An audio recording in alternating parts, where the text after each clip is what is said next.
everyone, Karnom and welcome back to my channel.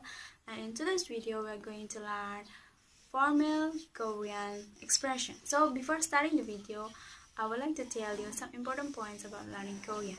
The first thing is that in Korean there are two types of speech, that is formal ways of speech and informal ways of speech. Formal ways is used in formal situation and informal ways of speech is used in casual situation. So in today's video we will be learning the formal ways of speech in Korean. So let's begin. Number 1. annyeonghaseyo.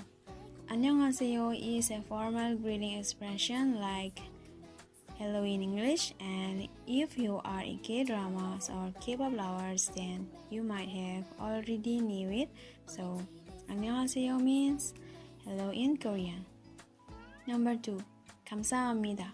kamsa합니다 is thank you in Korean, and kamsa means thankfulness or gratitude. 입니다 means I am or I do or I doing. So if you are thankful and show your gratitude toward someone, then you can say 감사합니다.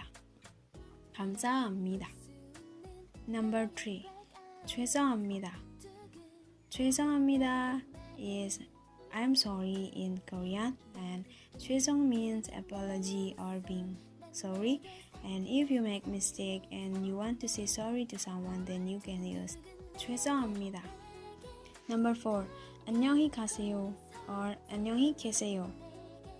annyeonghaseyo and annyeonghaseyo are both goodbyes in Korean, and there are two ways of saying goodbyes in Korean as you see. annyeonghaseyo means go safely, and annyeonghaseyo means stay safely or stay in peace.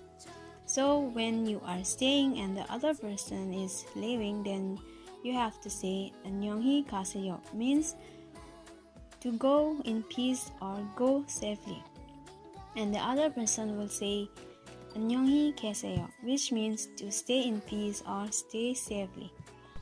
So thank you so much for watching, and if you like my videos, then please press the like button and also do not forget to subscribe. So that's all. Thank you so much.